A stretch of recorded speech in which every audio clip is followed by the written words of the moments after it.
Actually ಇದು father theme video release. ಆದರೂ ತಾವು ಕೇಳಿದ್ರಿ ಅಂತ ಹೇಳ್ತೀನಿ. ಅದು ಇನ್ನೊಂದು ಪ್ರೆಸ್ ಮೀಟಲ್ಲಿ ತುಂಬ ವಿಚಾರಗಳು ಮಾತಾಡ್ದಿದೆ. ಅದನ್ನು ಆದಷ್ಟು ಬೇಗನೆ ಅದನ್ನೆಲ್ಲ ಹಂಚ್ಕೋತೀನಿ. ಕಲಿಕೆ ಅಂತಂದರೆ ಸರ್, ಪ್ರತಿ ಸಿನಿಮಾಗೂ ಕಲಿಕೆನೇ. ಈಗ ತಾಜ್ ಮಹಲಿಂದ ಐ ಲವ್ ಯುವರೆಗೂ ಕಲಿತೆ. ಅದಾದಮೇಲೆ ಬೇರೆ ಇನ್ನೇನೋ ಮಾಡಬೇಕು ಅಂತ ಕಲಿತು ಮಾಡಿದೆ. ಈಗ ಇದಾದಮೇಲೆ ಇನ್ನೂ ಏನೋ ಮಾಡಬೇಕು ಅಂತ ಕಲಿತೇ ಮಾಡಬೇಕು ಸರ್ ಎಲ್ಲ. ಹಾಗಾಗಿ ನನಗೆ ಅನ್ನಿಸ್ತು, ಒಂದು ಕಬ್ಜಾ ಮಾಡಿದಾಗ ಅನ್ನಿಸ್ತು, ಖಂಡಿತ ಕಬ್ಜಾ ಕೆಲವರಿಗೆ ಇಷ್ಟ ಆಗಿರ್ಬೋದು, ಆಗದೇನೂ ಇರ್ಬೋದು. ಅವ್ರಿಗೆ ನಾನು ಮತ್ತೇನು ಮಾಡಬೇಕು, ಮತ್ತೇನು ಕಲಿತು ಕೊಡಬೇಕು ಅನ್ನೋದನ್ನು ಒಂದೊಂದು ಸ್ಟೆಪ್ಪು ಮೇಲೆ ಹೋಗಬೇಕು. ಹಾಗಾಗಿ ನಾನು ನನ್ನ ಭಾಳ ವರ್ಷಗಳದೊಂದು ಡ್ರೀಮ್ ಕತೆ ಇದೆ ಸರ್. ನಾನು ಇಂಡಸ್ಟ್ರಿಗೆ ಬರಬೇಕಾದ್ರೆ ನನ್ನ ಚಿಕ್ಕಂದಿಂದ ನಾನು ಕೇಳಿದ್ದು ನೋಡಿದ್ದು ಒಂದು ಮೈಥಾಲಜಿ ಕತೆ. ಅದನ್ನು ನನ್ನ ಲೈಫಲ್ಲಿ ಅದು ಮಾಡಿದ್ರೆ ನನಗೆ ಮ್ಯಾಕ್ಸಿಮಮ್ ನನಗೆ ಸಾಕು ಅನ್ನೋಂಥದ್ದು ಒಂದು ಒಳ್ಳೆಯ ಕತೆ ನನ್ನ ತಲೆಯಲ್ಲಿದೆ. ಅದು ತುಂಬ ವರ್ಷಗಳಿಂದ ವರ್ಕ್ ಮಾಡಿದ್ದೀನಿ. ಅದಕ್ಕೆ ಸಾಕಷ್ಟು ಪ್ರಿಪ್ರೇಷನ್ ಬೇಕು ಮತ್ತು ಕಲಿಬೇಕು, ಟೆಕ್ನಿಕಲಿ ಅಪ್ಡೇಟ್ ಮಾಡ್ಕೋಬೇಕು, ಅಳವಡಿಸ್ಕೊಳ್ಬೇಕು. ಇವಾಗ ಎ ಐ ಬಂದಿದೆ. ಎ ಐಲಿ ಎಲ್ಲರೂ ಹೇಳ್ತಾರೆ ಏನು ಎ ಐ ಅಂತಂತಾರೆ. ಅದು ನಮಗೆ ಎಷ್ಟು ಅಡ್ವಾಂಟೇಜ್ ಅಷ್ಟೇ ಡಿಸ್ಅಡ್ವಾಂಟೇಜ್. ಒಂದೇ 4-5 ಸೆಕೆಂಡ್ಗಳ ಕಾಲ ಒಂದು ಫುಟೇಜ್ ಸಿಗ್ಬೋದು. ಬಟ್ ಅದನ್ನು ಇಟ್ಕೊಂಡು VFX ಇಟ್ಕೊಂಡು ನಾವು ಅದನ್ನು ಇಂಟಿಗ್ರೇಟ್ ಮಾಡಿ ಎಷ್ಟು ದೊಡ್ಡ ಸಿನಿಮಾ ಮಾಡ್ಬೋದು ಅನ್ನೋದು ಟೆಕ್ನಿಕಲಿ ತುಂಬ ಇದೆ. ಇದನ್ನೆಲ್ಲ ನಾವು ಇಲ್ಲೇ ಕೂತ್ಕೊಂಡು ಮಾಡಿದ್ರೆ ಆಗಲ್ಲ. ಅದನ್ನು ದೊಡ್ಡ ಸಿನಿಮಾ ಮಾಡಬೇಕಾದ್ರೆ ಪ್ರಿಪ್ರೇಷನ್ ಆಗಬೇಕು. ನಾನು ಕಬ್ಜಾ ಸಿನಿಮಾ ಮಾಡಬೇಕಾದ್ರೆ ನಾನು ಯಾಕೆ 3-4 ವರ್ಷ ತೊಗೊಂಡೆ ಅಂದರೆ, ಪ್ರತಿಯೊಂದು ಶಾರ್ಟು ಪ್ರಿಪ್ರೇಷನ್ ಮಾಡಿನೇ ತೆಗೆದಿದ್ದು. ಅಂದರೆ ಒಂದು ಸ್ಕೆಚ್ ಹಾಕ್ಕೊಂಡು ಇರೋ ಟೆಕ್ನಾಲಜಿನ ಅಳವಡಿಸ್ಕೊಂಡು.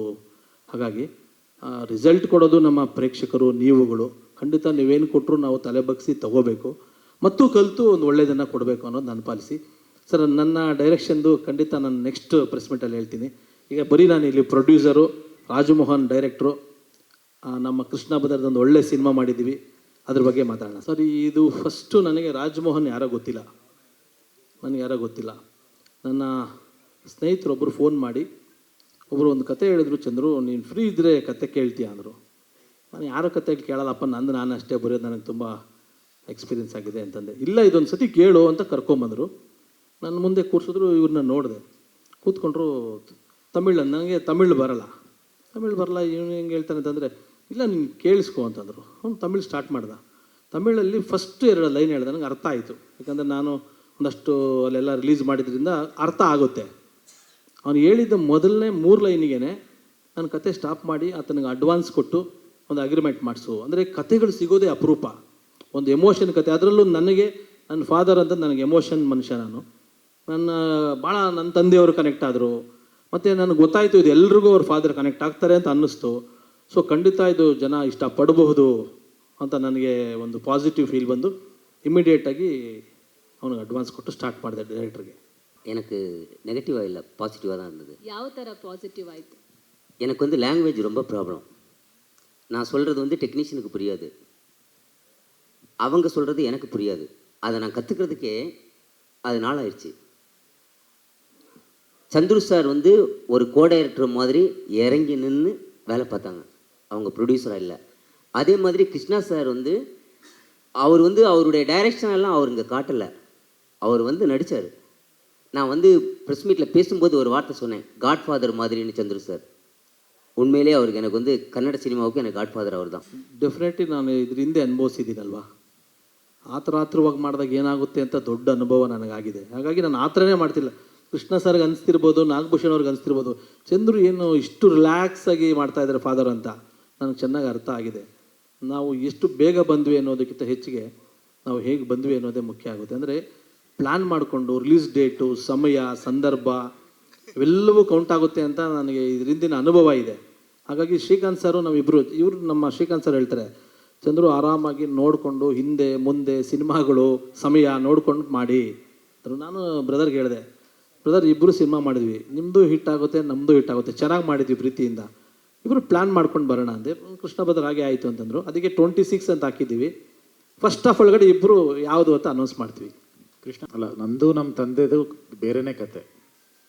ಅಂದರೆ ಆ ಎಮೋಷನ್ನು ಅಥವಾ ಒಂದು ಬಾಂಡಿಂಗು ಬೇರೆಯೇ ಇದೆ. ಈ ಫಿಲಮಲ್ಲಿರೋ ಪಾತ್ರಗಳದ್ದು ಕಂಪ್ಲೀಟ್ಲಿ ಬೇರೆ ಇದೆ.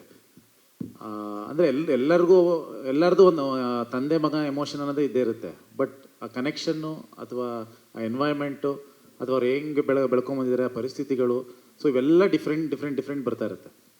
ಸೊ ಅದರಲ್ಲೇ ಒಂದೊಂದು ಬ್ಯೂಟಿಫುಲ್ ಕಥೆಗಳು ಹುಟ್ಟೋದು. ಸೊ ಸೊ ಒಬ್ಬೊಬ್ಬರು ಲೈಫಲ್ಲೂ ಒಬ್ಬರು ತಂದೆ, ಪ್ರತಿಯೊಬ್ಬರು ತಂದೆ ಇಟ್ಕೊಂಡು ಒಂದು ಕತೆ ಮಾಡ್ಬೋದು. ಸೊ ಇದರಲ್ಲಿ ತುಂಬ ಯುನೀಕ್ ಆಗಿದೆ ಈ ಪಾತ್ರದಲ್ಲಿ, ಆ ಥರದೊಂದು ಯುನೀಕ್ ವಿಷಯ ಬರುತ್ತೆ. ಇನ್ಫ್ಯಾಕ್ಟ್ ನಂದು ನಮ್ಮ ತಂದೆದ ಒಂದು ಎಮೋಷನ್ ಇಟ್ಕೊಂಡೇ ಒಂದು ಕತೆ ಮಾಡಿದ್ದೆ ನಾನು. ಆಗ 2008-9 ಒಂದು ಕತೆ ಮಾಡಿದ್ದೆ. ಅದನ್ನು ಸಿದ್ಲಿಂಗಯ್ಯ ಅವ್ರಿಗೆ ಒಂದ್ಸಲಿ ನರೇಟ್ ಮಾಡಿದ್ದೆ, ಡೈರೆಕ್ಟರ್ ಇದ್ರಲ್ಲ. ಸೊ ಅವ್ರಿಗೆ ನರೇಟ್ ಮಾಡಿ ಅವರು ಫುಲ್ ಎಮೋಷ್ನಲ್ ಆಗಿಬಿಟ್ಟು ಅದನ್ನು ತುಂಬ ಚೆನ್ನಾಗಿದೆಪ್ಪ ಕತೆ ಇದು ಹಂಗೆ ಹಿಂಗೆ ಅಂತೆಲ್ಲ ಹೇಳಿದರು. ಆಗ ಅದನ್ನೇನು ಮಾಡಲಿಲ್ಲ. ಬಟ್ ಅಂದರೆ ಒಂದು ಇನ್ಸ್ಪಿರೇಷನ್ ಬೇಕಲ್ಲ, ನಮಗೂ ಒಂದು ಕತೆ ಬರೆಯೋಕ್ಕೆ ಬರುತ್ತೆ ಅನ್ನೋದೊಂದಕ್ಕೆ. ಸೊ ಅದಕ್ಕೆ ಒಂದು ಆ ಥರದೊಂದು ಮಾಡಿದ್ದೆ. ಸೊ ಆ ಥರದ್ದು ಪ್ರತಿಯೊಬ್ಬನ ಲೈಫಲ್ಲೂ ಅವ್ರ ತಂದೆ ಆಗ್ಬೋದು, ತಾಯಿ ಆಗ್ಬೋದು, ಒಂದು ಕತೆ ಹುಟ್ಟುತ್ತೆ. ಸೊ ಅದರಲ್ಲಿ ಇದು ವಿಶೇಷವಾದ ಕತೆ, ತುಂಬ ವಿಶೇಷವಾಗಿದೆ. ಬೇರೆ ಥರ ಇದೆ, ತುಂಬ ಡಿಫ್ರೆಂಟ್ ಆಗಿರೋಂಥ ಒಂದು ಕತೆ ಇದು. ಆ ಕತೆಗೆ ಮತ್ತೆ ಜೀವ ಬರುತ್ತಾ ಗೊತ್ತಿಲ್ಲ. ಅಂದರೆ ಆ ಯೋಚನೆಗಿಂತ ಸ್ವಲ್ಪ ಮುಂದಕ್ಕೆ ಬಂದ್ಬಿಟ್ಟಿದ್ದೀನಿ. ಸೊ ಗೊತ್ತಿಲ್ಲ. ಸರ್ ಇಲ್ಲ, ಈ ಕತೆ ನಾನು ಪ್ಯಾನ್ ಇಂಡಿಯಾಗೆ ತೊಗೊಂಡು ಹೋಗ್ತಾ ಇಲ್ಲ. ನಾನು ಆಲ್ರೆಡಿ ಪ್ಯಾನ್ ಇಂಡಿಯಾಗೆ ಹೋಗಿದ್ದೀನಿ. ಸಾರಿ, ಕಬ್ಜಾ ಮಾಡಿದಾಗ 4,000 ಸ್ಕ್ರೀನ್ ಹಾಕಿದ್ದೀನಿ ಅಂದರೆ ನನ್ನ ಕಾಂಟ್ಯಾಕ್ಟ್ಸ್ ಹಂಗಿದೆ. ಈಗ ಆನಂದ್ ಪಂಡಿತ್ ಅವರು ಹಿಂದಿಲಿ ನನಗೆ ಚೆನ್ನಾಗಿದ್ದಾರೆ. ಸೊ ಎಲ್ಲದಕ್ಕೂ ನನಗೆ ಅಸೋಸಿಯೇಷನ್ ಆಗಿದ್ದಾರೆ. ನಾನು ಸಿನಿಮಾ ಕೊಟ್ಟರೆ ಸಾಕು, ನಾನು ಎಫರ್ಟ್ ಹಾಕೋ ಅವಶ್ಯಕತೆ ಇಲ್ಲ. ಅಂದರೆ ನಾನು ಅಷ್ಟು ದುಡ್ಡು ಹಾಕಿ ಕಬ್ಜಾ ಮಾಡಿದ್ರಿಂದ ಆ ಲೈನಪ್ಪಿಗೆ ನಂಗೆ ಸಿಕ್ಕಿದೆ. ಈಗ ಅವರಿಗೆ ನಾನು ಈ ಸಿನಿಮಾ ಕೊಡ್ತೀನಿ. ಸೊ ಅವರು ಇನ್ವೆಸ್ಟ್ಮೆಂಟ್ ಆಗುತ್ತೆ, ಅವ್ರು ರಿಲೀಸ್ ಮಾಡ್ತಾರೆ. ಸೊ ನಮ್ಮ ಕನ್ನಡದ ಚಿತ್ರಕ್ಕೆ ಅಲ್ಲಿಂದನೂ ಇನ್ಕಮ್ ಬರುತ್ತೆ. ತೆಲುಗಲ್ಲಿ ನಂಗೆ ಅಸೋಸಿಯೇಷನ್ ಇದ್ದಾರೆ, ಮಲಯಾಳಮಲ್ಲಿ ಅಸೋಸಿಯೇಷನ್ ಇದ್ದಾರೆ, ತಮಿಳಲ್ಲಿ ಅಸೋಸಿಯೇಷನ್ ಇದ್ದಾರೆ. ಇವರಿಗೆ ನಾನು ಸಿನಿಮಾ ರೆಡಿ ಮಾಡಿಕೊಟ್ರೆ ಸಾಕು. ಹಾಗಾಗಿ ಕತೆ ಆಮೇಲೆ ಎಲ್ಲರಿಗೂ ಅಪ್ಪ ಇರ್ತಾರೆ. ನಮ್ಮ ಶ್ರೀಕಾಂತ್ ಸರ್ ಹೇಳ್ತಿದ್ದಾರೆ, ಕರೆಕ್ಟ್ ಅಲ್ವ? ಎಲ್ಲರಿಗೂ ಕನೆಕ್ಟ್ ಆಗುತ್ತೆ ಸರ್. ಕಂಟೆಂಟ್ ಸಿನಿಮಾ ಇದು. ಕಂಟೆಂಟ್ ಸಿನಿಮಾ ಪ್ಯಾನ್ ಇಂಡಿಯಾ ಆಗಬಾರ್ದು ಅಂತಿಲ್ಲ. ಒಂದು ಕನ್ನಡದ ಕಂಟೆಂಟು ಪ್ಯಾನ್ ಇಂಡಿಯಾಗೆ ವರ್ಕೌಟ್ ಆಗುತ್ತೆ. ಮತ್ತು ನನಗೆ ಕಾಂಟ್ಯಾಕ್ಟ್ಸ್ ಇದೆ, ನಾನು ಅದನ್ನು ಆ ರೇಂಜಿಗೆ ರಿಲೀಸ್ ಮಾಡ್ತೀನಿ. ತಾಜ್ ಮಹಲು ನನಗೆ ಗೊತ್ತಿಲ್ಲ, ಅದು ಆಗಿತ್ತು, ಮಾಡಿದೆ ಎಫರ್ಟ್ ಹಾಕಿ ಆನೆಸ್ಟಿಯಾಗಿ. ಅದು ತಾಜ್ ಮಹಲ್ ನೀವುಗಳೆಲ್ಲ ಇಷ್ಟಪಟ್ಟರೆ, ಜನ ಇಷ್ಟಪಟ್ಟರೆ ಆಯಿತು. ಚಾರ್ಮಿನಾರು ಹಂಗೆ, ಅದನ್ನು ಅಷ್ಟೇ ಮಾಡಿದೆ, ಅದು ಆಯಿತು. ಅದು ನಾನೇನೋ ಹಿಟ್ ಮಾಡಿದೆ ಅಂತಲ್ಲ, ಎಲ್ಲರಿಗೂ ಇಷ್ಟ ಆಯಿತು, ಹಿಟ್ಟಾಯಿತು, ನನಗೆ ಹೆಸರಾಯಿತು. ಫಾದರು ಕತೆ ಕೇಳಿ ಇಷ್ಟಪಟ್ಟಿದ್ದೀನಿ, ಮಾಡಿದ್ದೀನಿ. ರಾಜಮೋಹನ್ ಕನ್ನಡಕ್ಕೆ ಡೆಬ್ಯೂ. ಈಗ ಅವರ ಹಣೆ ಬರ, ನಾವು ಮಾಡೋ ರಿಲೀಸ್ ಪರಿಸ್ಥಿತಿ ಎಲ್ರಿಗೂ, ನಮ್ಮೆಲ್ಲರಿಗೂ ಇಷ್ಟ ಆಗಿದೆ. ಫಸ್ಟು ಅಡುಗೆ ಮಾಡೋರಿಗೆ ರುಚಿ ಚೆನ್ನಾಗಿರಬೇಕು. ನಾವೆಲ್ಲರೂ ಒಂದು ಟ್ರ್ಯಾಕಲ್ಲಿದ್ದೀವಿ, ಖುಷಿ ಪಟ್ಟಿದ್ದೀವಿ. ಆಗ ನೀವು ಒಂದು ಎಮೋಷನ್ ಥೀಮ್ ನೋಡಿದ್ರಿ, ಅದೆಲ್ಲ ನಿಮಗೂ ಇಷ್ಟ ಆಗಿದೆ ಅನ್ಕೋತೀನಿ. ಮಿಕ್ಕಿದ್ದು ಪ್ರೇಕ್ಷಕ ಪ್ರಭುಗಳು, ಅಣ್ಣವ್ರು ಹೇಳಿದಾಗೆ ಮಿಕ್ಕಿದ್ದು ದೇವರು ಸ್ವಲ್ಪ ಕಾಪಾಡಿದ್ರೆ ನಂದು ಇನ್ನೂ 4 ಸಿನಿಮಾ ಲೈನಾಗಿ ನಿಂತಿದೆ, 4 ಡೈರೆಕ್ಟರ್ಗಳು. ಅದು ಬೇಗ ಮುಗಿಸೋ ಜವಾಬ್ದಾರಿ ಇದೆ ಸರ್. ಇದು ಬದಲಾವಣೆಗಳು ಖಂಡಿತ ಆಗೋದಿದೆ. ಅದು ಕೆಲವು ಹೇಳಬೇಕು ಅನಿಸುತ್ತೆ, ಹೇಳೋಕ್ಕಾಗಲ್ಲ. ಹೇಳಿದ್ರೆ ಶೂಟೌಟ್ ಆಗುತ್ತೆ. ಏನಂದರೆ ಸರ್, ಈ ಬದಲಾದ ಕಾಲಘಟ್ಟದಲ್ಲಿ ಮೊದಲು ತಾಜ್ ಮಹಲ್ ಮಾಡಿದೆ, ಸಿನಿಮಾ ತಾಜ್ ಮಹಲ್ ಮಾಡಿದೆ ಸರ್. ನಮ್ಮ ವಾಸು ಸರು, ಜಗಣ್ಣ, ನೀವುಗಳು ನೋಡಿದ್ರೆ ಎಷ್ಟು ರೆಸ್ಪೆಕ್ಟ್ಫುಲ್ಲಾಗಿ ಬರ್ತಿದ್ವಿ, ಹೆಂಗೆ ಖುಷಿಯಾಗಿ ಬರ್ತಿದ್ವಿ. ನೀವುಗಳು ಹಂಗೆ ನಿಂತು ಕಂಟೆಂಟ್ ಬಂದಾಗ ಎದ್ದು ನಿಂತು ಬೆಳೆಸ್ಬಿಟ್ರಿ. ನೀವು ಆರ್ ಚಂದ್ರು ಆದರು, ಕಬ್ಜಾ ಮಾಡೋದು 100 ಕೊಟ್ಟಿದ್ದು ಎಲ್ಲ ನೀವುಗಳು ಸಪೋರ್ಟ್ ಕೊಟ್ರಿ. ಇವತ್ತು ಕಾಲಘಟ್ಟ ಬದಲಾಗಿದೆ. ಸೊ ಈ ಕಾಲಘಟ್ಟದಲ್ಲಿ ಇವತ್ತು ಜನ್ಜಿ ರಿಪೋರ್ಟರ್ಗಳು ಬಂದಿದ್ದಾರೆ. ಸೊ ಅವರುಗಳು ಕೂಡ ಸ್ವಲ್ಪ ಎಮೋಷನ್ ಇಟ್ಕೊಂಡು ಅವರುಗಳು ಕೂಡ ನಂತರ ಅಥವಾ ರಾಜಮೋಹನ್ ಥರದವ್ರನ್ನ ಅವರು ಬೆಳೆಸ್ಬಿಟ್ರೆ ನೆಕ್ಸ್ಟ್ ಇನ್ನೊಂದು ಲೆವೆಲ್ಗೆ ಹೋಗುತ್ತೆ. ಅವರಲ್ಲಿ ಕೈ ಮುಗಿದು ಕೇಳ್ಕೊತೀನಿ, ಹೇಳಿದ್ರೆ ತಪ್ಪಾಗಿ ಅರ್ಥ ಮಾಡ್ಕೊಳ್ತಾರೆ ಗೊತ್ತಿಲ್ಲ ನನಗೆ. ನಾನು ಯಾವಾಗ ನನ್ನ ಪ್ರೆಸ್ ಮೀಟಲ್ಲಿ ಹೇಳೋಣ ಅಂದ್ಕೊಂಡೆ, ನೀವು ಕೇಳಿಬಿಟ್ರಿ. ಎಲ್ಲರೂ ಸರ್ ಇವತ್ತಿನ ಮೆಂಟಾಲಿಟಿ ಬದಲಾಗಿ ಕನ್ನಡ ಇಂಡಸ್ಟ್ರಿ ಅಂತ ಸಿನಿಮಾ ನೋಡಬೇಕು. ಒಂದು ಶಾರ್ಟ್ ತೆಗೆದು ಒಬ್ಬ ತಾಯಿ ಇರ್ತಾಳಲ್ಲ ಸರ್, ಮಗುನ ಇರ್ತಾಳಲ್ಲ, ತಾಯಿಗೆ ಗೊತ್ತು ಒಂದು ಸಿನಿಮಾ ಹಿಟ್ಟು ಫ್ಲಾಪು ಅನ್ನೋದು ಈಸಿ.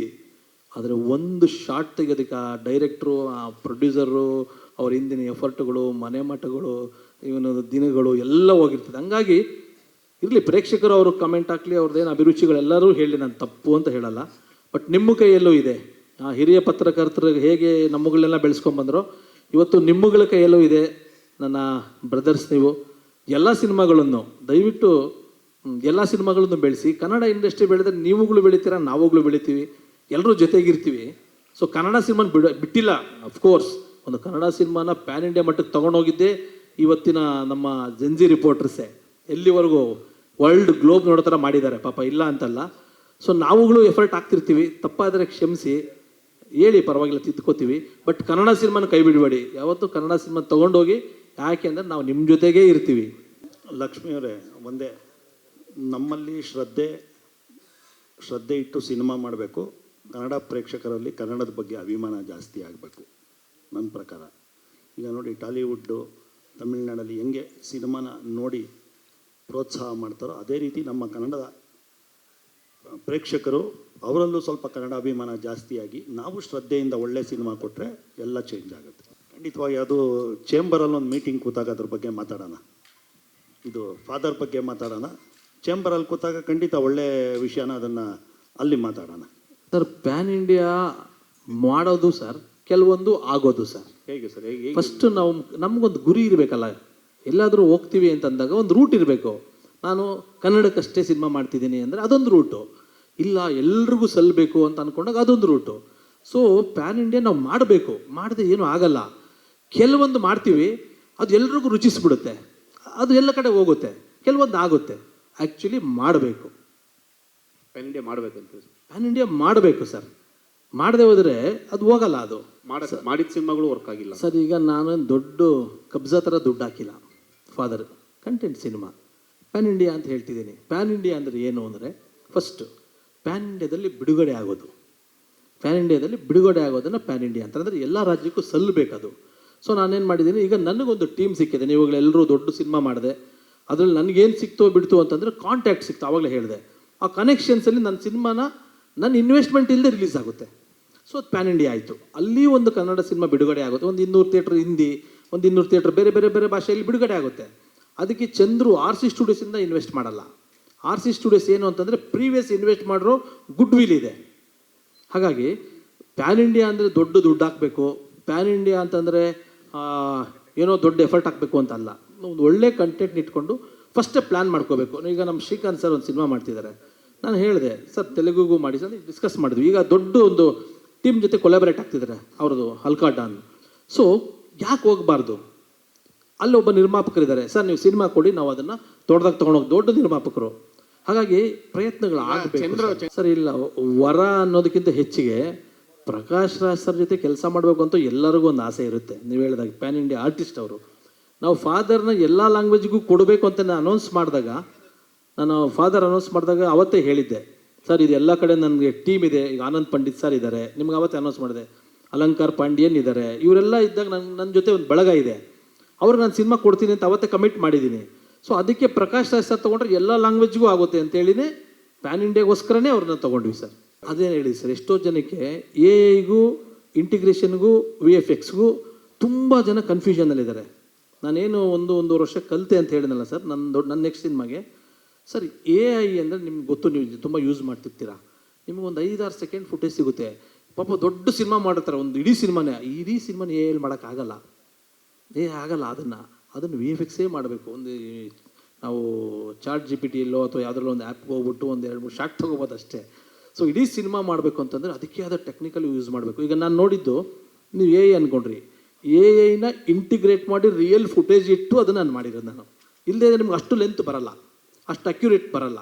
ಅದು ಇಂಟಿಗ್ರೇಟ್ ಮಾಡಿದ್ದೀನಿ ಸರ್. ಸರ್ ಇದು ನಾನು ಅವ್ರಿಗೆ ಕೊಟ್ಟ ಅವಕಾಶ ಅಲ್ಲ, ಅವರು ನನಗೆ ಕೊಟ್ಟ ಅವಕಾಶ. ಒಂದು ಒಳ್ಳೆ ಕತೆ ತೊಗೊಂಬಂದ್ರಲ್ಲ, ಎಷ್ಟೊಂದು ಕತೆ ಕೇಳ್ತೀವಿ, ಅವ್ರು ಯಾರೋ ಗೊತ್ತಿಲ್ಲದೆ ಇರೋಬ್ರು ಬಂದು ಕತೆ ಹೇಳಿದ್ದು ನನಗೆ ಹಾರ್ಟ್ ಕನೆಕ್ಟ್ ಆಗಿಬಿಡ್ತು. ಸೊ ಇಲ್ಲಿ ಯಾವುದೇ ಭಾಷೆ ಇಲ್ಲ, ಯಾರೋ ಮನುಷ್ಯ ಇಲ್ಲ, ಕತೆ ಕನೆಕ್ಟ್ ಆಗಬೇಕು ಫಸ್ಟು.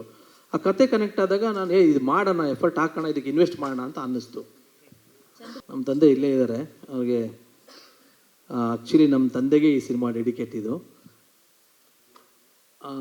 ಫಸ್ಟ್ ನನ್ನ ಎಡಿಟಿಂಗ್ ರೂಮಲ್ಲಿ ನಮ್ಮ ತಂದೆಗೆ ಕರ್ಕೊಂಬಂದು ತೋರಿಸ್ದೆ. ಫಸ್ಟ್ ಈ ಪಿಕ್ಚರ್ ರಿಲೀಸ್ ಮಾಡಪ್ಪ, ನೀನು ಫಸ್ಟ್ ಮಾಡು, ನಿನಗೆಲ್ಲ ಇದು ಸರಿ ಹೋಗ್ಬಿಡ್ತದೆ. ತಂದೆ ಆಶೀರ್ವಾದ ಇರುತ್ತಲ್ವ, ನೀನು ತುಂಬ ಒಳ್ಳೆ ದುಡ್ಡು ಬಂದುಬಿಡ್ತದೆ. ಇದು ಹಿಂಗಿರ್ಬೇಕು ನಿನ್ನ ಪಿಕ್ಚರ್ಗಳು, ಹಿಂಗೆ ನಿನ್ನ ಪಿಕ್ಚರ್ಗಳು ಇಷ್ಟಪಡೋದು. ನಮ್ಮ ತಂದೆ ಸಿನಿಮಾ ನೋಡಿ ಫಸ್ಟ್ ಹೇಳಿದ್ದು, ಈ ಥರ ಇರಬೇಕಂತೆ. ಫಾದರ್ ನೋಡ್ಬಿಟ್ಟು ನಿನ್ನ ಪಿಕ್ಚರ್ಗಳು ಹಿಂಗಿರ್ಬೇಕಪ್ಪ ಅಂದರು. ಸೊ ನಮ್ಮ ತಂದೆ ಬ್ಲೆಸ್ಸಿಂಗ್ಸ್ ಫಸ್ಟ್ ಸಿಕ್ಕಿದೆ. ಅದೇ ಯೂಶಲಿ ನಾವು ತುಂಬ ಅಮ್ಮನ ಇಮೋಷನ್ ಸಿನಿಮಾಗಳನ್ನ ಜಾಸ್ತಿ ನೋಡಿದ್ದೀವಿ. ತಂದೆ ಇಮೋಷನ್ ಸಿನಿಮಾ ತುಂಬ ಕಡಿಮೆ ಬಂದಿರೋದು. ಆ್ಯಂಡ್ ಸರ್ ಹೇಳ್ದಂಗೆ ಎಷ್ಟೊಂದು ಸ್ಟೋರೀಸಲ್ಲಿ ಎಷ್ಟೊಂದು ಜನ ಪರಿಸ್ಥಿತಿಗಳು, ಅವ್ರಿರುವಂತಹ ರೀತಿಗಳು ಬೇರೆ ಇರುತ್ತೆ. ಆ್ಯಂಡ್ ಫಾದರ್ ಡೆಫಿನೆಟ್ಲಿ ಕೃಷ್ಣ ಅವರು ಇವಾಗ ಸ್ಪೀಚ್ ಕೊಡಬೇಕಾದ್ರೆ ಹೇಳಿದ್ರು, ಎಂಡಿಂಗಲ್ಲಿ ನನಗಿದು ಮಾಡೋಕ್ಕಾಗತ್ತಾ ಅಂತ ಅನಿಸ್ತು, ಆಗುತ್ತಾ ಅಂತ ನನಗೆ ಅನಿಸ್ತಿತ್ತು ಅಂದ್ರಲ್ಲ, ನನಗೂ ಹಾಗೆ ಅನಿಸಿದ್ದು. ಅಂದರೆ ಎಂಡಿಂಗ್ ಎಷ್ಟು ಚೆನ್ನಾಗಿದೆ ಅಂದರೆ, ಎಷ್ಟು ಡಿಬೇಟಬಲ್ ಆಗಿದೆ ಅಂತ ಅಂದರೆ, ನನಗೂ ಈ ಸಿನಿಮಾ ತೊಗೊಳೋದಕ್ಕೆ one of the main reason climax ಆಗಿತ್ತು. ಸೊ ಆ ಎಕ್ಸ್ಪೀರಿಯನ್ಸ್ ಡೆಫಿನೆಟ್ಲಿ ಎಲ್ರಿಗೂ ಅದೇ ಥರ ಅನಿಸುತ್ತೆ ಈ ಸಿನಿಮಾ ನೋಡಿದಾಗ. ಸೊ ಐ ಥಿಂಕ್ ತುಂಬ ಇಂಟ್ರೆಸ್ಟಿಂಗ್ ನನಗೆ ಅನಿಸಿದ್ದು ಫಾದರಲ್ಲಿ ಕ್ಲೈಮ್ಯಾಕ್ಸ್. ಆ್ಯಂಡ್ ಆ ಥರ ಯೋಚನೆ ಮಾಡಿದ್ದಕ್ಕೆ ಡೆಫಿನೆಟ್ಲಿ ರಾಜ್ಮೋಹನ್ ಸರ್ಗೆ ಹ್ಯಾಟ್ಸ್ ಆಫ್ ಅನ್ಬೇಕು. ಆ್ಯಂಡ್ ಅದನ್ನು ತುಂಬ ಚೆನ್ನಾಗಿ ತೋರಿಸೋದಕ್ಕೆ ಅದೇ ತುಂಬ ಚೆನ್ನಾಗಿ ಬರೆದು ಅದನ್ನು ಎಕ್ಸಿಕ್ಯೂಟ್ ಮಾಡೋದು ತುಂಬ ಇಂಪಾರ್ಟೆಂಟ್ ಆಗುತ್ತೆ. And definitely ಅದಾಗಿದೆ. ಆ್ಯಂಡ್ ಅದಕ್ಕೆ ನಾನು ತುಂಬ ಕ್ಯೂರಿಯಸ್ ಆಗಿದ್ದೀನಿ. ಆ್ಯಂಡ್ ಅದಕ್ಕೆ ಈ ಸಿನಿಮಾ ತುಂಬ ಸ್ಪೆಷಲ್ ಅನಿಸುತ್ತೆ. ಪರ್ಸ್ನಲ್ ಲೈಫ್ ಅಂದರೆ ನನಗೆ ಆ ಥರ ಸಿಚುಯೇಷನ್ ಬಂದಿಲ್ಲ, ಬಟ್ ತುಂಬ ಜನಕ್ಕೆ ಆ ಥರ ಸಿಚುಯೇಷನ್ ಬರ್ಬೋದು ಆ್ಯಂಡ್ ಕನೆಕ್ಟ್ ಆಗ್ಬೋದು ಅಂತ ಅನಿಸುತ್ತೆ. ನನಗೆ ಪರ್ಸ್ನಲಿ ನನಗೆ ಕನೆಕ್ಟ್ ಅಷ್ಟು ಆಗಿಲ್ಲ. ಬಿಕಾಸ್ ನನಗೆ ಐ ಥಿಂಕ್ ನಾನು ಸಿಂಗಲ್ ಪೇರೆಂಟ್ ಇರೋದ್ರಿಂದ ನನಗೆ ಅದಕ್ಕೆ ನನಗೆ ಕನೆಕ್ಟ್ ಅಷ್ಟೊಂದು ತಗೊಳ್ಳೋದಕ್ಕೆ ಗೊತ್ತಾಗ್ತಿಲ್ಲ. ಬಟ್ ಡೆಫಿನೆಟ್ಲಿ ಸುಮಾರು ಜನಕ್ಕೆ ಈ ಥರ ಒಂದು ಸಿಚುಯೇಷನ್ ಬರುತ್ತೆ. ಆ್ಯಂಡ್ ಸರ್ ಹೇಳ್ದಂಗೆ ಯೂಶಲಿ ನಮ್ಮ ಅಪ್ಪನ ಅಷ್ಟು ಲವ್ ಮಾಡ್ತೀನಿ ಅನ್ನೋದನ್ನೇ ಒಂಥರ ತುಂಬ ಜನ ಕಡಿಮೆಗೆ ಹೋಗಿದ್ದಾರೆ ಅಂತ ಸರ್ ಮೆನ್ಷನ್ ಮಾಡಿದ್ರು. ಆ್ಯಂಡ್ ಈ ಸಿನಿಮಾ ನೋಡಿದಾಗ ತುಂಬ ಜನಕ್ಕೆ ತಂದೆ ವ್ಯಾಲ್ಯೂ, ತಂದೆ ಪ್ರೀತಿ, ತಂದೆ ಇಲ್ಲ ಅಂತಂದರೆ ಏನೇನು ಕಷ್ಟ ಆಗ್ಬೋದು ಅನ್ನೋದನ್ನ ಈ ಸಿನಿಮಾ ತೋರಿಸ್ಕೊಡುತ್ತೆ. ಅದಂತೂ 100% ಆಗುತ್ತೆ. ಅಲ್ಲ, ನೀವು ಹೇಳಿದ ನಿಜ, ಅದು ತುಂಬ ಗಂಭೀರವಾದ ಸಿನಿಮಾನೇ ಇದು. ಅಂದರೆ ಒಂದಷ್ಟು ಕಾಮಿಡಿ ಎಲ್ಲ ಇದೆ, ಬಟ್ ಸ್ಟಿಲ್ ಒಂದು ಲೈಫಲ್ಲಿ ತುಂಬ ಸೀರಿಯಸ್ ಆಗುವಂಥ ಒಂದು ಕತೆ. ಇನ್ಫ್ಯಾಕ್ಟ್ ಅಲ್ಲಿ ಕೆಲವೊಂದೊಂದು ಸಿಚುವೇಶನ್ ಕ್ಲೈಮ್ಯಾಕ್ಸಲ್ಲಿ ನಡೆಯುವಂಥ ವಿಷಯಗಳು ತುಂಬ ಡಿಬೇಟಬಲ್ ಆಗಿರುತ್ತೆ. ಅಂದರೆ ಜನ ನೋಡಿದ್ಮೇಲೆ ಅಲ್ಲಿರೋಂಥದ್ದು ನಾನು ಅಂತ ಕತೆ ಕೇಳಿದ್ಮೇಲೆ ನನಗೆ ಹೇಳಿದ್ನಲ್ಲ, ಸ್ವಲ್ಪ ಜರ್ಕ್ ಕೊಡ್ಬಿಟ್ಟೆ, ಇದೇನು ಹಿಂಗಿದೆಯಲ್ಲ, ಇದನ್ನು ನಾನು ಮಾಡ್ಬೋದಾ ಅಂತೆಲ್ಲ ಯೋಚನೆ ಮಾಡಿದಾಗ ಆ ಥರ ಸಿಚುವೇಶನ್ ಬಂದರೆ ಏನು ಮಾಡ್ತೀರಾ ಅಂತ ಒಂದಷ್ಟು ಜನ ಕೇಳಿದ್ದೆ. ಸೊ ಅವರೆಲ್ಲ ಕೇಳಿದಾಗ ಅಲ್ಲಿಂದ ಬಂದಂಥ ಒಂದಷ್ಟು ಉತ್ತರಗಳನ್ನ ಕೇಳ್ಕೊಂಡಾಗ ಆಮೇಲೆ ಇಲ್ಲ ಇದು ಮಾಡೋಣ ಅಂತ ಡಿಸೈಡ್ ಮಾಡಿದ್ದು ಒಂದು. ಆಮೇಲೆ ಇವ್ರಿಗೆ ಹೇಳಿದೆ ಅದನ್ನು ಕ್ಲೈಮ್ಯಾಕ್ಸ್ನ ಸ್ವಲ್ಪ ನಂಗೆ ಡೈರೆಕ್ಷನ್ ಆಗ್ತಾಯಿಲ್ಲ ಸರ್, ಅದು ಹೆಂಗಿದೆಯಲ್ಲ ಅಂತಂದಾಗ ರಾಜ್ಮೋಹನ್ ಸರ್ ಚೇಂಜ್ ಮಾಡಿಬಿಡ್ತೀನಿ ಸರ್ ಅಂದರು. ಅಯ್ಯೋ ಚೇಂಜ್ ಮಾಡಿಬಿಡಿ, ಅದೇ ಕತೆ, ಅದನ್ನು ಚೇಂಜ್ ಮಾಡಿದ್ರೆ ಕತೆ ಮಜಾ ಹೋಗ್ಬಿಡುತ್ತೆ, ಬೇಡ ಹೆಂಗಿದೆ ಹಂಗೆ ಇರಲಿ, ಸರಿ ಮಾಡೋಣ ಅಂತ ಹಂಗೆ ಡಿಸೈಡ್ ಆಗಿತ್ತು. ಸೊ ಅದೇನು ಅಂತ ನನಗೆ ಹೇಳೋಕ್ಕಾಗ್ತಿಲ್ಲ, ಅದು ನೀವು ಚಿತ್ರ ನೋಡಿದಾಗ ಗೊತ್ತಾಗುತ್ತೆ ಅದ್ರ ಬಗ್ಗೆ. ಸಿನಿಮಾ ಮುಗಿದಿದೆ, ಫುಲ್ ಕಂಪ್ಲೀಟ್ ಆಗಿ ರೀರೆಕಾರ್ಡಿಂಗ್ ಕಂಪ್ಲೀಟ್ ಆಗಿದೆ. ಯಾಕಂದರೆ ಇಬ್ಬರದು ಕೆಲಸ ಒಂದೇ ರೇಂಜಲ್ಲಿದೆ, ಆಲ್ಮೋಸ್ಟ್ ಒಂದೇ. ಈಗ ನಕುಲ್ ಅವ್ರು ಹೇಳಿದ್ರಲ್ಲ, ಸೊ ಅಲ್ಲೇ ಮ್ಯೂಸಿಕ್ಕು ನಡೀತಾ ಇದೆ, ನಂದು ಅವ್ರದ್ದು ಎರಡೂ ಅಲ್ಲೇ ನಡೀತಾ ಇದೆ. ಸೊ ಹಂಗಾಗಿ ಎರಡೂ ಒಂದೇ ಸ್ಟೇಜಲ್ಲಿದೆ, ಬಂದ್ಬಿಡ್ತೀವಿ. ಬಟ್ ಗ್ಯಾಪ್ ಕೊಡಲ್ಲ ಜಾಸ್ತಿ. ನಮ್ಮ ತಂದೆ ನಾನು ಆ್ಯಕ್ಚುಲಿ ಸರ್ಪ್ರೈಸ್ ಇದೆ ಅಂತ ಹೇಳಿದ್ರೆ ನಾನು ಮೋಸ್ಟ್ಲಿ ನಮ್ಮ ಅಪ್ಪನ ಕರೆದುಬಿಟ್ಟಿದ್ದೀರಾ ಅಂತ ಅಂದ್ಕೊಂಡೆ. ಇಲ್ಲ, ಅವ್ರು ಮೈಸೂರಲ್ಲಿದ್ದಾರೆ ಇನ್ನು.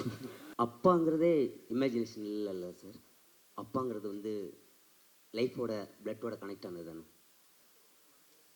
ஸ்டோரி வந்து நீங்கள் இந்த படம் பார்த்தீங்கன்னா நீங்கள் ஒரு பையனுக்கோ பொண்ணுக்கோ அப்பாவாக இருப்பீங்க. உங்களுக்கு உங்கள் அப்பா ஞாபகத்துக்கு வருவாங்க. உங்கள் பையன் பார்க்கும்போது நீங்கள் ஞாபகத்துக்கு வருவீங்க. எனக்கு 15 வயசுலேருந்தே எனக்கு அப்பா கிடையாது சார். எனக்கு அப்பா இருந்திருந்தால் என்னவா இருக்கும்னு நான் ஃபீல் பண்ணணும். அதுதான் அந்த கதை. ಫಿಕ್ಷನ್ ಇಲ್ಲ, ಉಣರ್ವು ಅದು. ಸರ್ ಇಷ್ಟು ಪ್ರೊಡಕ್ಷನ್ ಮಾಡ್ತಿದ್ದಾರೆ, ಸಿನಿಮಾ ಮಾಡ್ತಿದ್ದಾರೆ ಅಂತಂದ್ರೆ ಅವ್ರದ್ದು ಬಿಗ್ಗೆಸ್ಟ್ ಸ್ಟ್ರೆಂತು ಯಮುನಾ ಮೇಡಮ್. ಅವ್ರು ಕಾಣಿಸ್ತಾ ಇಲ್ಲ, ಕೂತಿದ್ದಾರೆ. ಮ್ಯಾಮ್ ಪ್ಲೀಸ್ ಒಂದು ಸ್ವಲ್ಪ ಎದ್ದೇಳ್ತೀರಾ? ಅವರು ಸಿನಿಮಾಲಿ ನನಗೆ ಪ್ರೊಡಕ್ಷನ್ ಮ್ಯಾನೇಜರಿಂದನೂ ಕಾಲ್ ಬಂದಿಲ್ಲ, ಲಿಟ್ರಲಿ ಮ್ಯಾಮೇ ಫೋನ್ ಮಾಡಿ ಎಲ್ಲ ಕೋಆರ್ಡಿನೇಟ್ ಮಾಡಿದ್ದಾರೆ. She is definitely A sweet art. ನಾನು ಅದನ್ನು ಮೆನ್ಷನ್ ಮಾಡಿ ಬರ್ತಿದ್ದೆ. ಹೀರೋಯಿನ ನೋಡ್ಕೊಂಡಿದ್ದಾರೆ ತುಂಬ ಚೆನ್ನಾಗೆ, ಅದು ತುಂಬ ಖುಷಿ ವಿಷಯ. ಅದು ಹೀರೋಯಿನ್ನ ತುಂಬ ಚೆನ್ನಾಗಿ, ನನ್ನನ್ನಂತೂ ತುಂಬ ಚೆನ್ನಾಗಿ ನೋಡ್ಕೊಂಡಿದ್ದಾರೆ. ಸೊ ಸರ್ದು ಬಿಗ್ಗೆಸ್ಟ್ ಸ್ಟ್ರೆಂತ್ ಅವರು. ಸೊ ಅವ್ರಿಗೆ ಒಂದು ಥ್ಯಾಂಕ್ಸ್ ಹೇಳಬೇಕಿತ್ತು, ನಾನು ಹೇಳೋದ ಮರ್ತ್ಬಿಟ್ಟಿದೆ ಅದಕ್ಕೆ. Thank you so much. Thank you.